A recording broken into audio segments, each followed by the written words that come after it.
Hello everyone, welcome to the class. This is nuclei part 3. In this video today I am going to explain about nuclear size and nuclear density. Right? To understand the nuclear size or to find out the size of the nucleus or radius of the nucleus, we'll consider some concepts here. That is, consider a hydrogen, nucleus of hydrogen, which has atomic number 1, mass number 1, nothing but number of protons. How many number of protons are there in hydrogen atom? 1 proton will be there. How many number of neutrons are there? 0 neutrons are there. And similarly, we'll consider for next the helium. Helium has 2 protons and mass number is 4. Nothing but number of protons are how much? 2 protons are there, and 4 minus 2, that is number of neutrons are 2. The size of the nucleus is little bit bigger than the hydrogen atom. Similarly, we will consider for lithium. For lithium, atomic number is 3, mass number is 7. Nothing but the size of the nucleus will be bigger because number of protons are how much here? Number of protons are 3. And how many number of neutrons are there? 7 minus 3 is 4. Therefore, the size of the nucleus is bigger compared to the helium atom. Similarly, we will consider for next beryllium. For beryllium, the atomic number is 4 and the mass number is 9. Nothing but size of the nucleus is still bigger than the lithium, where number of protons are here how much? Here number of protons are 4, number of neutrons are 5. Nothing but the size of the nucleus increases with increase in the mass number. See here, for hydrogen, mass number is 1. Here mass number is 1. Here mass number is 4. Here mass number is 7. Here mass number is 9. Nothing but as the mass number increasing, the size of the nucleus also increasing. That means, and we assume here the nucleus is spherical in nature. If it is spherical in nature, the volume of this nucleus, sphere nucleus, is directly proportional to the mass number. That we can write volume of a spherical nucleus is directly proportional to the mass number A. Then what is the volume of a sphere? Volume of a sphere is 4 by 3 pi r cube, where r is called radius of that spherical nucleus here, and which is directly proportional to the mass number. Now I want radius of that nucleus, therefore radius I keep here. Remaining 4 by 3 pi I will send that side is proportional to, here it becomes reciprocal, that is 4, not 4, it's a 3 by 4 pi into A. Correct. Now I want to remove this proportionality constant, and already here some constant term is there. So this proportionality and this constant term, when you multiply, you will get r cube is equals to r naught into A. Where what is r naught here? R naught is this proportionality constant multiplied by this 3 by 4 pi. That is r naught. Now taking square root on cube root on both sides. Take cube root on both sides such that this is cube root of r cube and this is cube root, right? So here r cube root and this one will get cancelled, therefore it becomes r, and here it becomes r naught raised to 1 by 3 I will write, and a raised to 1 by 3 I will write, right? So this r naught raised to 1 by 3 is another constant which I will take r is equal to r naught dash, right, into a raised to 1 by 3. This is a very important formula here. So this is the radius of that spherical nucleus, where r naught is a constant and r naught dash is value is as some constant value, that is 1.2 into 10 to the power of minus 15 meter, or you can call 1.2 into Fermi meter. Fermi meter. Fermi means 10 to the power of minus 15, right? So r naught dash is the constant whose value is 1.2 into 10 to the power of minus 15 meter, or 1.2 Fermi meter. So here, therefore we can write radius of the nucleus is directly proportional to the a raised to 1 by 3 mass number. So this is the conclusion of the radius of the nucleus or nuclear size. Next we will talk about nuclear density. We will talk about nuclear density. Nuclear density is given by nuclear mass divided by volume of the nucleus. Volume of nucleus.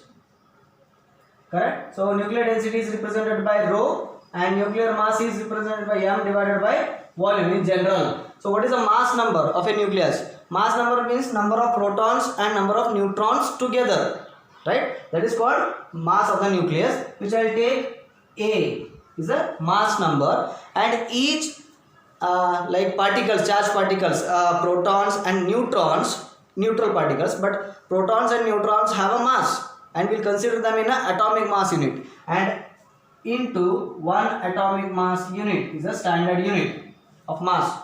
Next, divided by volume. Volume is 4 by 3 pi r cube. You can consider. Then the density of nucleus can be given by A as it is, and value of 1 atomic mass unit we know that yesterday we have calculated, that is 1.67 into 10 to the power of minus 27 kg divided by 4 by 3, pi means 22 by 7 or 3.142 you can use, and into, in place of R3 I can use this formula, right, where R is equal to R naught dash A raised to 1 by 3. This formula I can use here in that equation, that is R naught dash A raised to 1 by 3 whole cube. I am using this equation here.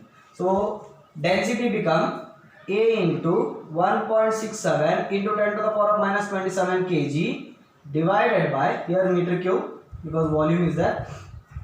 So 4 by 3 into 22 by 7.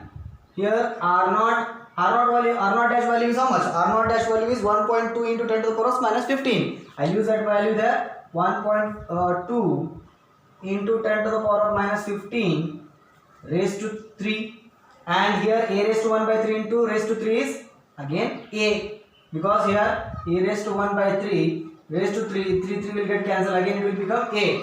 Therefore this is A, and here the density does not depend upon the mass number. Here A will get cancelled here, such that density of the nucleus does not depend upon the mass number and it is purely a constant number. Then by calculating 1.67 into 10 raised to minus 27 divided by 4 by 3 into 22 by 7 into 1.2 into 10 to the power of minus 15 raised to 3, if you calculate all these, then you will get some constant value which is 2.3 into 10 to the power of plus 17 kilogram per meter cube.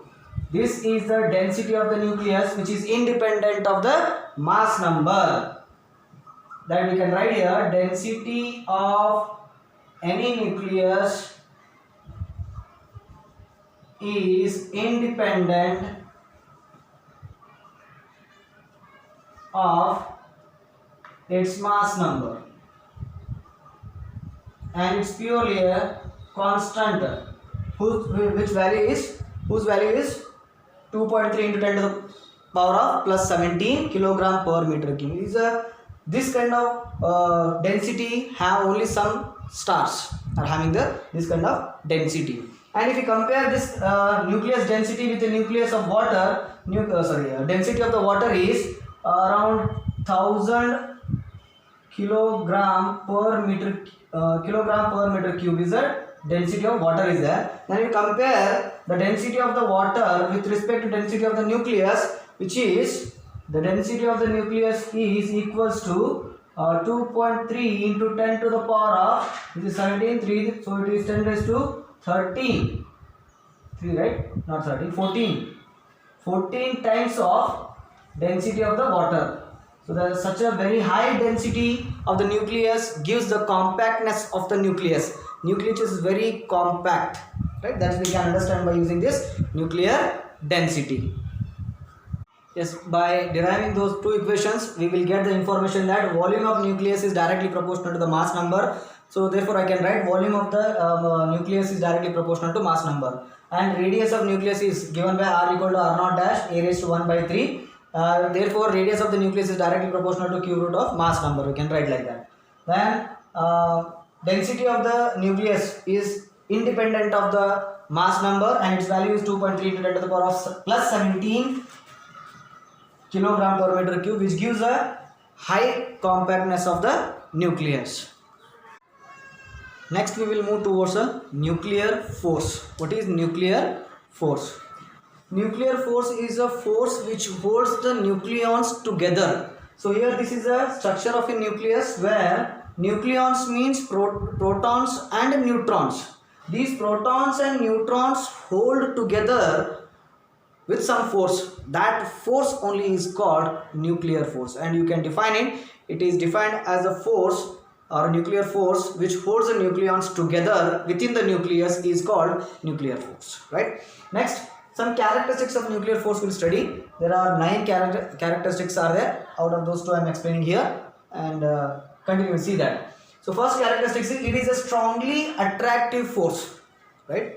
The nuclear force is a strongly attractive force. It is not only attractive force, it is having a repulsive force also. It has both attractive as well as repulsive based on the range of the nucleus. See here, it is an attractive force if the range of the nucleus is greater than the 10 raised to, it is greater than the 0.5 Fermi. If the range of the nucleus is greater than 0.5 Fermi level, then it is an attractive force. Nuclear force is an attractive force. If it is a repulsive force if the range of the nucleus is less than 0.5 Fermi level, then only it will be a repulsive force, and this repulsive force helps the nucleus from collapsing, right?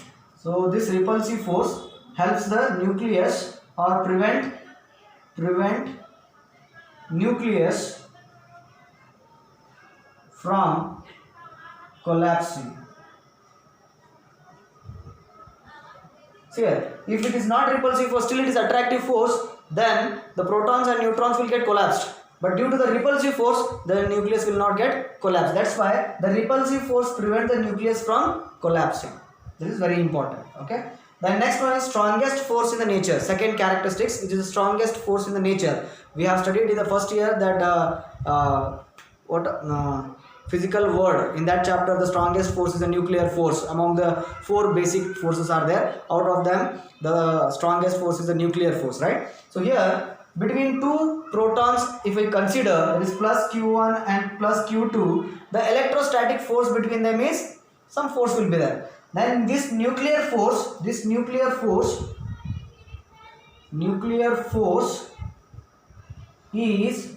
100 times greater than electrostatic force between 2 protons, and also the same 2 protons are also having a mass, right? If they are having a mass are separated by some small distance, they exhibit a gravitational force between them also, right? So that gravitational force is also here the nuclear force is 10 raised to 38 times the gravitational force between 2 protons. That's why we say that here the nuclear force is 100 times greater than the electrostatic force, and nuclear force is 10 raised to 38 times the gravitational force. Therefore, it is called strongest force in the nature. Yes, the third characteristics of nuclear force is they are extremely short range forces. First of all, the size of the nucleus is of the order of 10 raised to minus 15 meter. Therefore, the size the force exerted within the small range, that range is the nuclear force comes into play within a distance of 10 raised to minus 14 meter and becomes 0 beyond that range. Therefore, the nuclear force is very short range or extremely short range force, right? Whose order is of 10 raised to minus 14 meter, which exists. Beyond this one, the nuclear force is 0. Next, charge independent force. The nuclear force is a charge independent. What do you mean by this charge independent? The force between proton or neutron or one proton and neutron remains same, nothing but they are charge independent.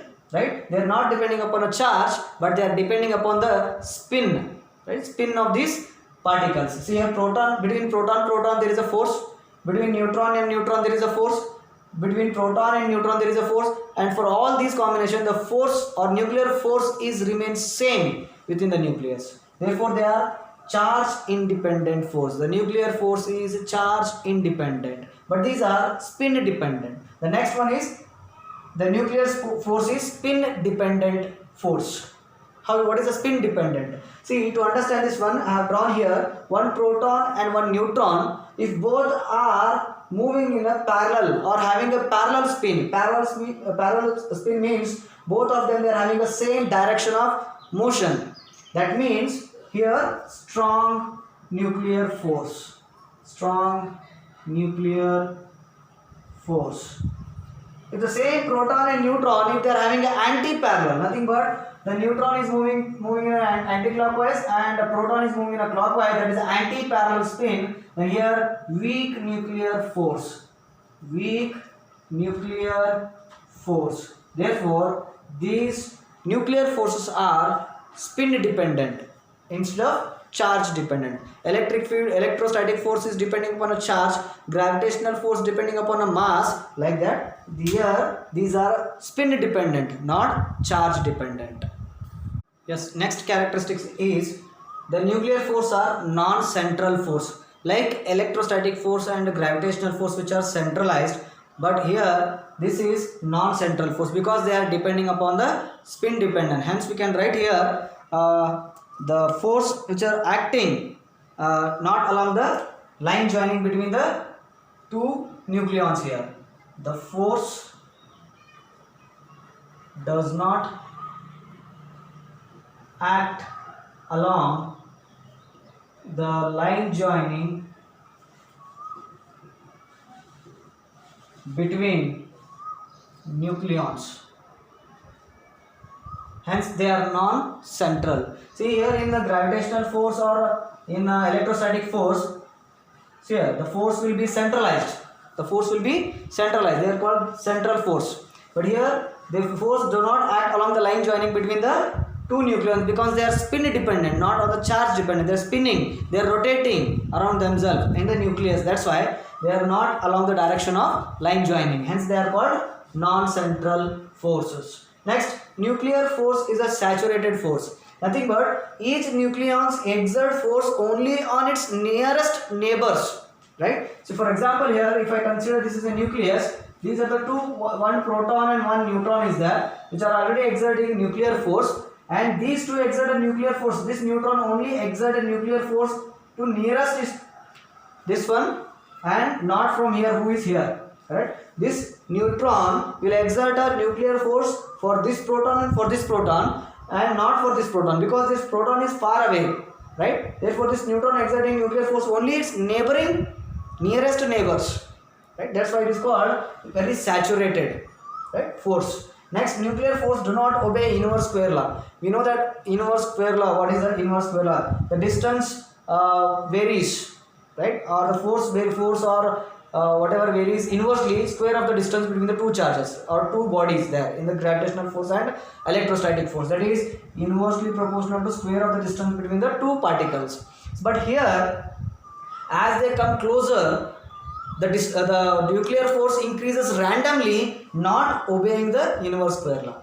100% it is increasing the force as the distance between the two particles, two neutrons or two protons decreases, the nuclear force increases, but it is not increasing with the law or does not obey the inverse square law, which is directly proportional to 1 by r square. Right? That's why. So it does not obey the inverse square law. See here two charges are there, Q1 and Q2. They are separated by small distance r. If the r decreases, what happens? Force increases. Correct? Similarly, the distance between the two charges increases, force decreases. But in the nucleus, what happens? As the distance decreases, first of all, the size of the nucleus is very small. Correct? If still the distance decreases, the force increases rapidly, not obeying the inverse square law. That's why we say that nuclear force do not obey inverse square law. The last one is nuclear forces are exchange forces. Here in the nucleus, protons will converted into neutrons, or sometimes neutrons will get converted into protons by exchanging some particles, and those particles are called mesons, right? Why they have to convert, that's a very important topic here. Sometimes the protons will not remain as a proton, it will get converted into neutron, and sometimes neutron will not remain as a neutron, it will get converted into proton by using the pi mesons. Pi mesons. These are a kind of particles which will get exchanged during the conversion between proton to neutron and neutron to protons. Due to this exchange particles, there will be a attractive force and repulsive force exist, and this repulsive force prevents the nucleus from collapse or collapsing, right? So this is a very important topic, that is nuclear forces are exchange forces. That means they exchange the force. They attract, sometimes they will be attractive, sometimes they will be repulsive based on the exchange in some particles called mesons or some pi mesons. They will give and they convert themselves. They will not convert by simply, during conversation they will liberate or take some particles called pi mesons, right? So here, due to this exchange of particles, at that time there will be attractive force and repulsive force. Due to this repulsive force, which prevents the nucleus from collapsing.